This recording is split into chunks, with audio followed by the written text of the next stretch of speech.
My name is Ben Crawford, and I'm about to tell you how my wife's family tried to steal $28.5 million from me and how their own prenup became the weapon that destroyed them. 11 months ago, I was sleeping in a Hampton Inn, wondering how 10 years of marriage could disappear the moment real money showed up.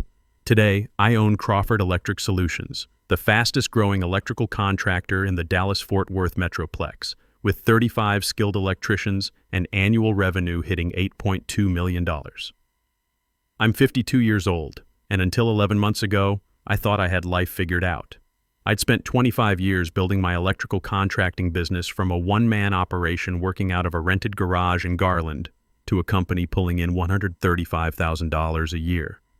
Nothing fancy by Dallas standards, but enough to keep my wife Miranda and me comfortable in our 4-bedroom house on a quiet street in Plano, just off Legacy Drive. My specialty was commercial electrical work. Office buildings, retail centers, warehouse complexes throughout the DFW area. When you're wiring a 200,000 square foot Amazon distribution center in Grand Prairie, every connection matters. One mistake in the main electrical panel, and the whole operation shuts down. I'd learned that lesson the hard way on a job in Richardson back in 2019 when a subcontractor used 12-gauge wire instead of 10-gauge on a 30-amp circuit. Cost us 2 weeks and $85,000 to rewire the entire HVAC system before the city inspector would sign off. That attention to detail, documenting everything, following the National Electrical Code to the letter, never cutting corners even when general contractors pressured me to speed things up, would serve me well in the legal battle ahead. In construction, you learn that the guy with the best paperwork usually wins the argument. Miranda and I had been married for 10 years come this past June. She was beautiful, sophisticated, and came from the kind of old Texas money that built downtown Dallas back when oil derricks dotted the landscape. Her family, the Whitmores, owned a significant chunk of commercial real estate between Deep Ellum and the Arts District, plus shopping centers scattered throughout Plano, Frisco, and Allen. They never thought a working guy like me was good enough for their precious daughter. They made that crystal clear when they insisted I sign a prenuptial agreement before our wedding in June 2014. The whole thing happened at the law offices of Hughes & Associates on McKinney Avenue, one of those glass towers where the marble in the lobby probably cost more than my annual insurance premiums. It's just to protect the family assets, Augustus Whitmore, call him Gus, had explained, adjusting his $15,000 Patek Philippe watch. Nothing personal, Ben. Just business. Standard procedure for families with substantial holdings. I signed it without much thought. Love makes you do stupid things, and I was head over heels for Miranda. The prenup seemed straightforward enough. What was theirs stayed theirs. What was mine stayed mine. Anything we acquired together during marriage would be considered community property under Texas law. Simple enough, right? Looking back, I should have hired my own lawyer to review those 12 pages of legal language. But I was 42, eager to marry the woman I loved, and frankly intimidated by the whole Whitmore operation. Their family lawyer, some Harvard-educated shark named Patterson, made it clear that signing was non-negotiable if I wanted to marry into the family. The Whitmore family compound in Highland Park was like something you'd see on the TV show Dallas. The main house was 9,000 square feet of imported brick and local arrogance, sitting on 3 acres with a circular driveway, swimming pool, and tennis court. Every time we visited for their mandatory Sunday dinners, I felt like I was applying for a job I'd never qualify for. Gus's garage housed his prized collection, the 1967 Shelby Cobra 427, $485,000, a 1963 Ferrari 250 GT, and a 1970 Plymouth Cuda. Combined value exceeded $1.2 million, more than my business generated in 3 years. He'd bought the Cobra at Barrett-Jackson and never let anyone forget it. Cordelia, Miranda's mother, spent her time organizing charity galas for causes she couldn't pronounce but could certainly use for tax write-offs. The Whitmore Foundation, established for the betterment of disadvantaged youth in urban Dallas, seemed to spend more money on fundraising dinners at the Crescent Hotel than on actual youth programs. Victoria, Miranda's older sister, had never worked a day in her life, but somehow held the title of Vice President of Marketing at Whitmore Properties. She lived in a $2.3 million penthouse in uptown Dallas and drove a different luxury car every 6 months, all paid for by the family trust. For 10 years, they tolerated me. Barely.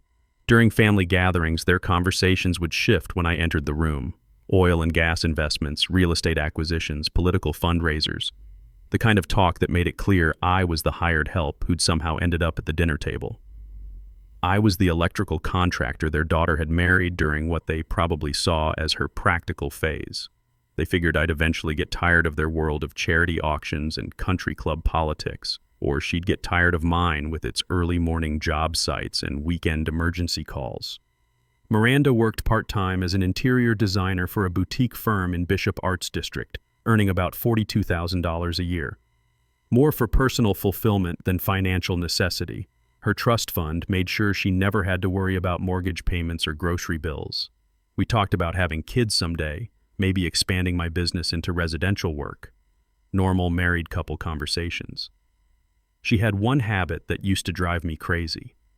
Every Tuesday and Friday, she'd stop at the Tom Thumb on Preston Road and buy $75 worth of lottery tickets, always the same. Numbers, family birthdays, anniversaries, the date we first met at a charity fundraiser in Deep Ellum.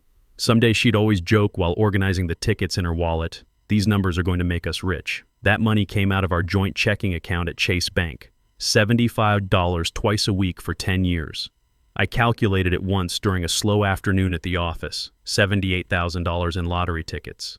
Enough to buy 2 new service trucks or completely upgrade my diagnostic equipment inventory. "Babe, that's enough for new test equipment and a bucket truck," I'd tease her. "We could expand into industrial troubleshooting with that kind of money."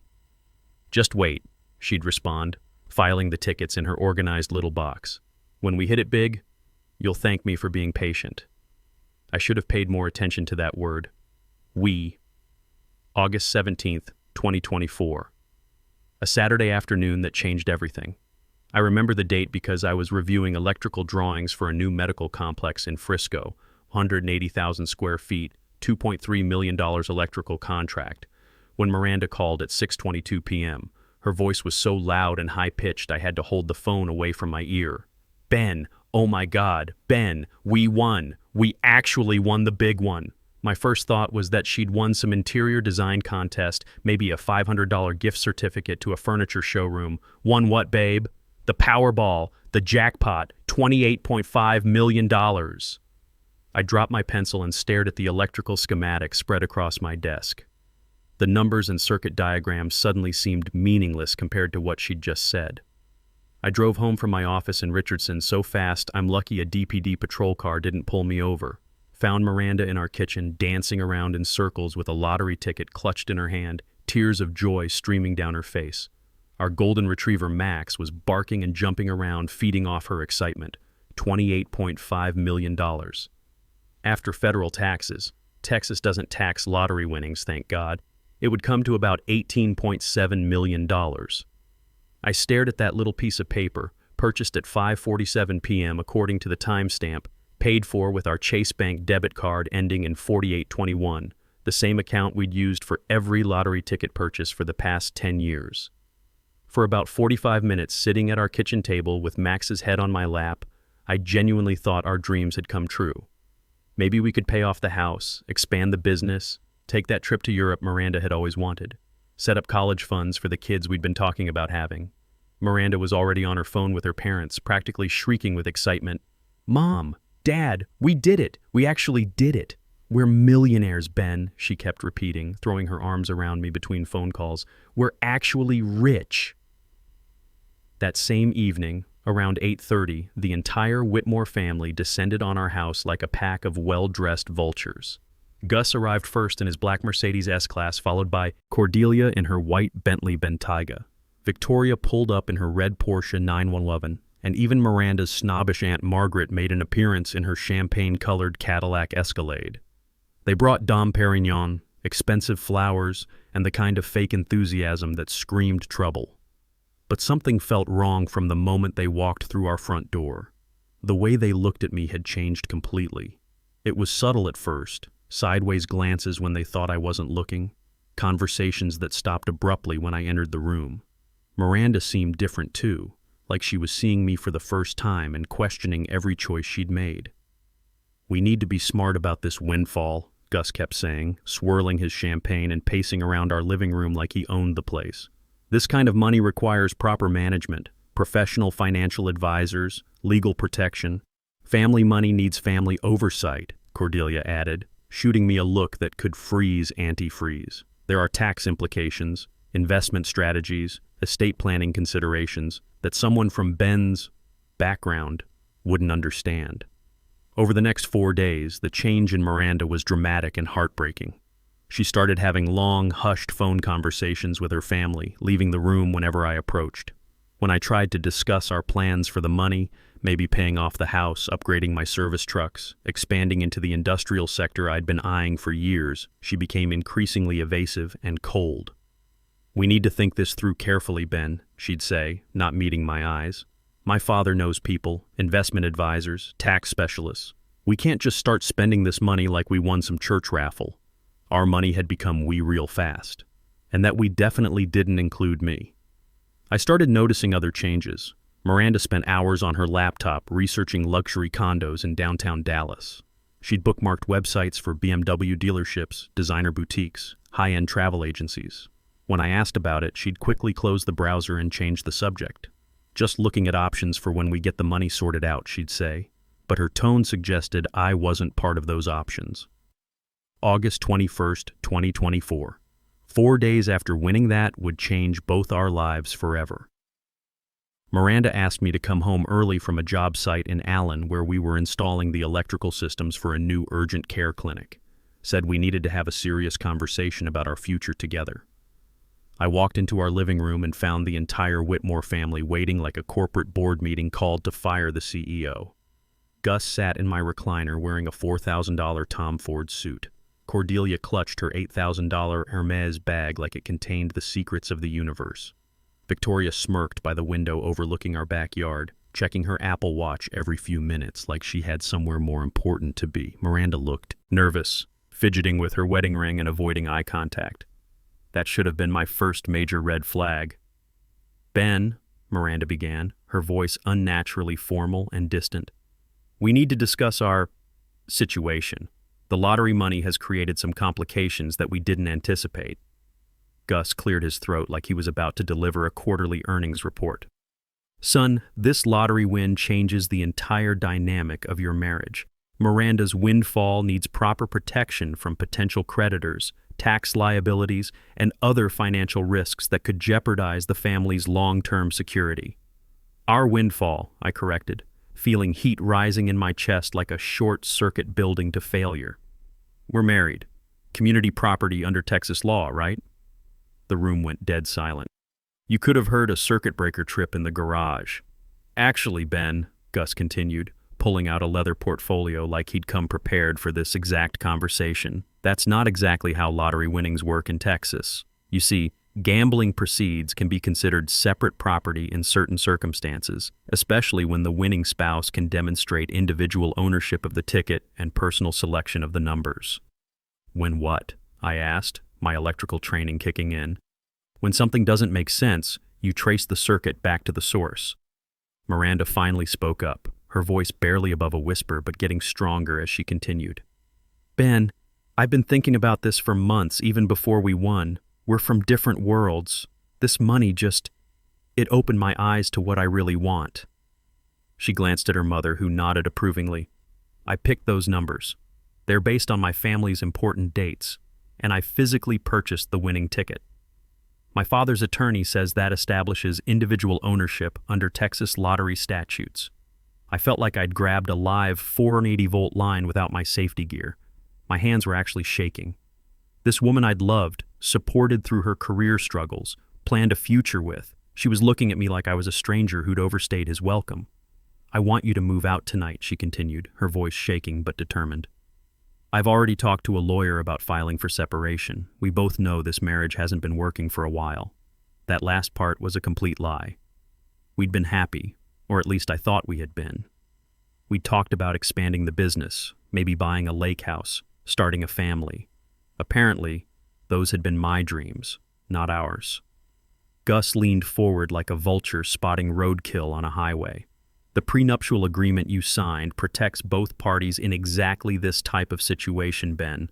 Miranda's lottery winnings are clearly her separate property under the terms you agreed to. You're not legally entitled to any portion of those funds.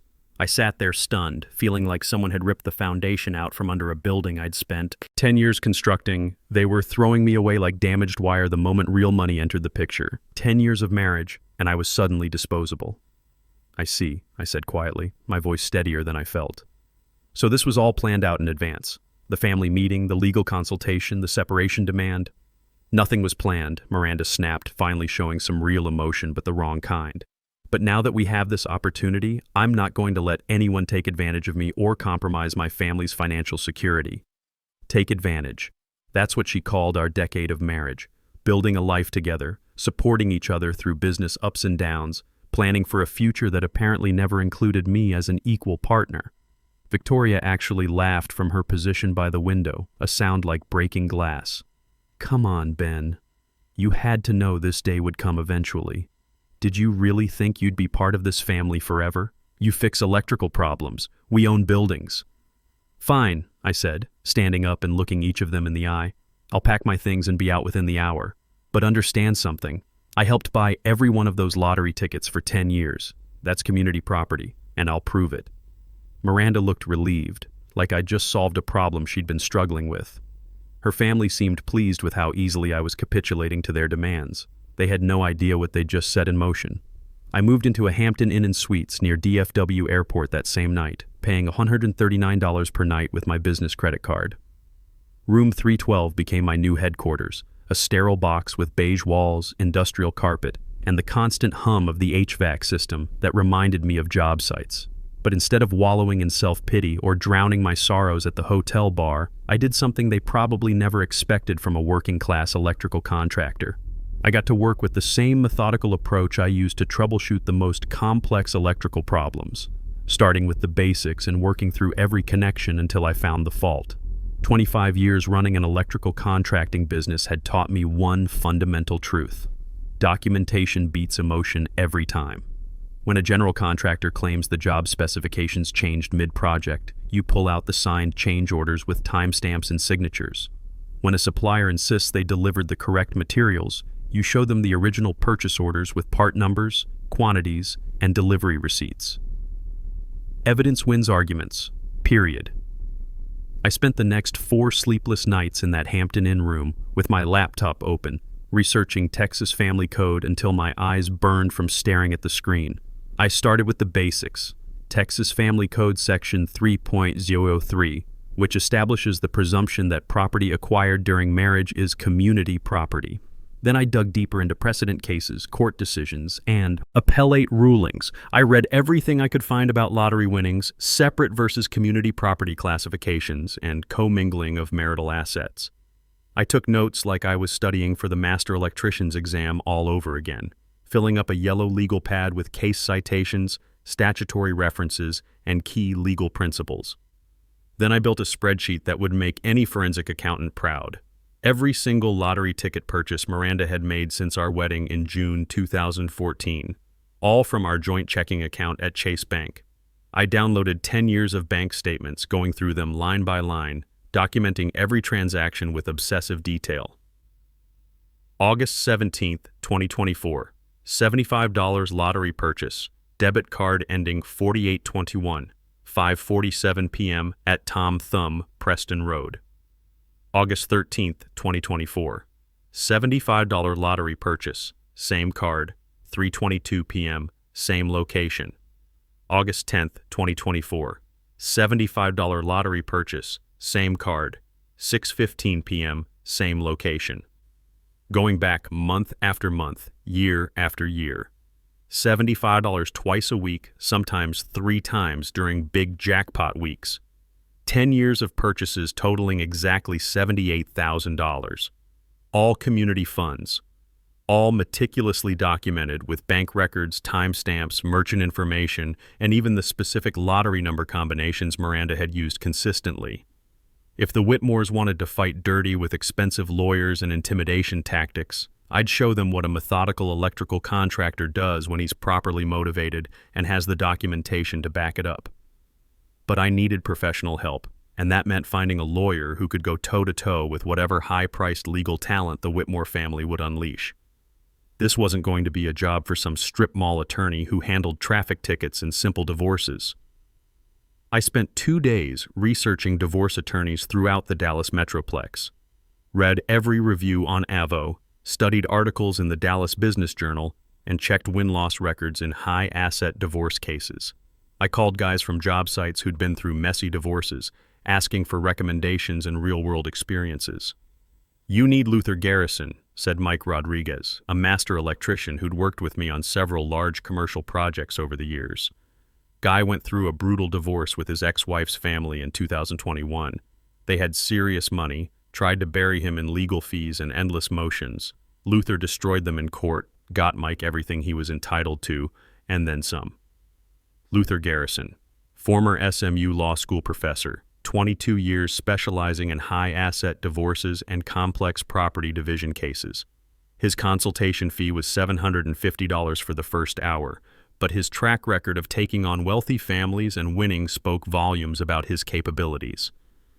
His office occupied half the 23rd floor of a glass tower on Commerce Street in downtown Dallas, with views of the Trinity River and the courthouse where we'd eventually face off against the Whitmores. Luther himself was about 59, distinguished gray hair, wearing a navy suit that probably cost more than my monthly truck payments. But he had the focused intensity of someone who'd spent decades in courtroom warfare and genuinely enjoyed the challenge. "Mr. Crawford," he said, gesturing to a leather chair across from his mahogany desk, "tell me about this prenuptial agreement the Whitmore family is using as their shield." I handed him the copy I'd retrieved from our home office filing cabinet before moving out. 12 pages of dense legal language that I'd barely skimmed through before signing 10 years ago. Luther read through every page carefully, his expression growing more interested and occasionally amused as he progressed through the document. "This is absolutely fascinating," he said finally, setting the document down and looking directly at me with something approaching admiration. "Your in-law's attorney was extremely thorough when drafting this agreement, perhaps too thorough for their own good. What do you mean?" Luther flipped to page 6 and pointed to a specific section highlighted in yellow. Right here in section 4.2. It states very clearly that any prizes, winnings, gambling proceeds, or awards of any kind acquired during the course of marriage shall be considered community property, subject to equal distribution upon dissolution of marriage. I felt something cold and electric run through my chest like touching a live wire, but they told me lottery winnings are separate property under Texas law. Under normal circumstances, lottery tickets purchased with community funds during marriage are indeed community property, Luther explained, leaning back in his chair. But even if Miranda had somehow used her separate money, which she clearly didn't based on your bank records, this prenuptial agreement specifically overrides any separate property protections. They essentially wrote a guarantee that you'd get half of any lottery winnings. He pulled out a legal pad and started making notes. "Did you actually read this document before signing it 10 years ago? Honestly, I skimmed through it. I was 42, in love, and they made it clear that signing was required if I wanted to marry Miranda. Their family lawyer, some Harvard-educated shark named Patterson, made the whole process feel non-negotiable. Sign it or the wedding was off." Luther smiled for the first time since I'd walked into his office. "Mr. Crawford, your in-laws just handed you the legal blueprint for their own destruction. They were so concerned about protecting their family wealth from you that they accidentally created an ironclad guarantee that you'd get half of any lottery winnings acquired during the marriage. So I'm legally entitled to half of the $18.7 million. According to this prenuptial agreement they forced you to sign, combined with Texas Family Code Section 3.03 and your documented community fund purchases, you have an extremely strong case. But we need to be strategic about this. The Whitmore family has substantial resources and they're going to fight this with everything they've got." He pulled out a retainer agreement and set it on the desk between us. "My fee for a case this complex is $35,000 up front, with additional costs depending on how far they push this in court and how many expert witnesses we need. Discovery, depositions, court filings, it all adds up quickly. Are you prepared for that level of financial commitment?" I'd already started liquidating business assets and maxing out every credit line I had access to. Best investment I'll ever make. Good, because based on what I'm seeing here, we're not just going to win this case, we're going to make legal history. The Whitmores created the perfect storm for their own defeat. The next morning, Miranda filed for divorce with a motion claiming the lottery winnings as her separate property. By that afternoon, the Whitmores had hired Bradley Pemberton from Dallas's most expensive white shoe law firm, bringing 18 years of experience crushing working-class defendants who dared to challenge wealthy clients. Bradley Pemberton was everything you'd expect from Dallas's most expensive divorce attorney. Armani suits, corner office on the 45th floor of Reunion Tower with panoramic city views, and a reputation for crushing working-class defendants who dared challenge his wealthy clients. His hourly rate of $1,200 could fund my entire payroll for a week. His strategy was predictable and brutal. Bury me in legal paperwork and bleed me dry with fees before we ever saw the inside of a courtroom. Motion to dismiss for lack of standing. Motion to compel arbitration. Motion for summary judgment. Motion for sanctions claiming my case was frivolous harassment. Each filing required Luther to respond, and each response drained my business credit lines faster than a short circuit. Meanwhile, Miranda was living like a lottery winner and documenting every moment on social media for the world to see. Instagram posts showed her new BMW X7, $89,000, purchased September 5th. Designer shopping sprees at North Park Center with bags from Louis Vuitton and Hermes, and a long weekend in Aspen with first-class flights and $600 per night hotel suites. She put down $1.2 million on a luxury condo at Museum Tower downtown, 20,800 square feet with Trinity River views and floor-to-ceiling windows. Her Facebook post read, "New chapter, new home. Sometimes life gives you exactly what you need when you need it most." Hashtag blessed, hashtag lottery, hashtag new beginnings, hashtag living my best life. Perfect evidence of community property commingling that Luther filed away for the trial. The legal battle intensified through fall 2024. Luther methodically built our case, while Pemberton fought every subpoena and discovery request like his reputation depended on it. We documented Miranda's spending spree with forensic precision, proving she'd mixed lottery funds with community assets instead of keeping them separate as required for separate property claims. Then came our breakthrough on October 22nd. Ben, Luther called me at 7:30 p.m., barely containing his excitement. Pemberton made a critical error that just won us this case. In his rush to file preliminary motions back in September, he actually acknowledged in court documents that the lottery ticket was purchased during the marriage with community funds from the parties' joint account. He signed this under penalty of perjury. I nearly dropped my phone. What does that mean exactly? It means their own attorney just destroyed their entire case. Pemberton's so used to intimidating working-class defendants into quick settlements that he got sloppy with his paperwork. This admission is legally binding. By November, panic was setting in at Whitmore headquarters. The settlement offers started arriving like clockwork. November 12th, Gus called personally. Ben, let's be reasonable here. $1.5 million, tax-free. More than most people see in a lifetime of honest work. I appreciate the offer, Gus, but I'll have to decline. November 28th, Pemberton's formal offer arrived by courier. $3.2 million. Final offer. Take it or face years of appeals that will cost you everything you have left. See you in court, I told his paralegal. December 10th, desperate attempt. Mr. Crawford, Pemberton said during a conference call, my client is prepared to offer $5.8 million plus your legal fees paid. This is financial madness. You're risking everything for a theoretical victory.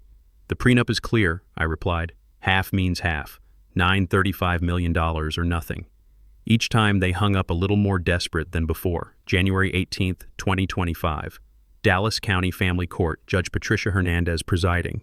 The courthouse was packed with local media covering what had become known as electrician versus oil money. News crews from WFAA, CBS 11, and the Dallas Morning News lined the hallway. I wore the same navy suit from our wedding 10 years earlier, the one I'd bought at Joss, a bank for $300. Luther had suggested something more expensive, but I wanted to be myself, not play dress-up for people who'd never respect me anyway. The trial was brief but decisive. Luther presented our bank records showing 10 years of lottery purchases from our joint account, totaling exactly $78,000. He displayed Miranda's social media posts documenting her luxury spending spree. Most importantly, he read Pemberton's own court filing acknowledging community fund usage. "Mr. Pemberton," Luther said during the most dramatic moment of the trial, "I'm holding your preliminary motion dated September 18, 2024.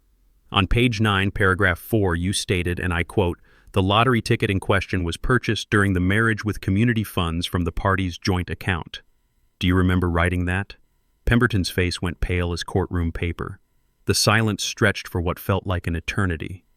"Your Honor, that was an inadvertent misstatement in the preliminary filing. Mr. Pemberton," Judge Hernandez interjected, her voice sharp as a circuit breaker. "You've practiced law for 18 years. Are you telling this court you don't understand the difference between community and separate property when drafting legal documents?" The silence stretched for 15 seconds. Pemberton's $2,200 per hour reputation was crumbling in real time before a packed courtroom. "No, Your Honor." The statement was accurate as written.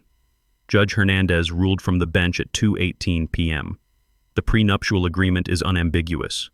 Section 4.2 explicitly designates lottery winnings as community property. The defendant's actions in commingling funds demonstrate her own recognition of this fact. Mr. Crawford is awarded 50% of net lottery winnings, $9.35 million. The gavel came down with the most satisfying sound I'd ever heard. 6 months later, I used my settlement to acquire 2 established electrical companies in Fort Worth and Arlington. Crawford Electric Solutions now employs 35 skilled electricians across 3 locations with major contracts including the new Amazon distribution center in Grand Prairie, $2.1 million, Presbyterian Hospital expansion, $1.8 million, and the Toyota headquarters renovation, $1.5 million. Our first-year revenue hit $8.2 million. Miranda had to sell her BMW, forfeit her condo deposit, and liquidate designer purchases to pay me. Last I heard, she's working at her father's real estate office for $45,000 annually, living in a modest 2-bedroom apartment in Addison, and her Instagram account went private after the trial. The Whitmores never spoke to me again, which was perfectly fine. Gus sold his prized Shelby Cobra to help cover the $430,000 in legal fees Pemberton charged them. Poetic justice at its finest. Luther's final bill came to $71,000, the $35,000 retainer plus $36,000 in additional costs for depositions, expert witnesses, and court filings. The best investment I ever made. Sometimes the best revenge isn't revenge at all. It's letting people face the consequences of their own greed and arrogance. They created the legal weapon that destroyed them. I just had the persistence and documentation to use it properly. My 2019 F-250 still runs perfectly, by the way. Some things are worth keeping, and some lessons are worth learning the hard way. The Whitmores learned that contracts mean exactly what they say, especially when you're the one who insisted on writing them in the first place.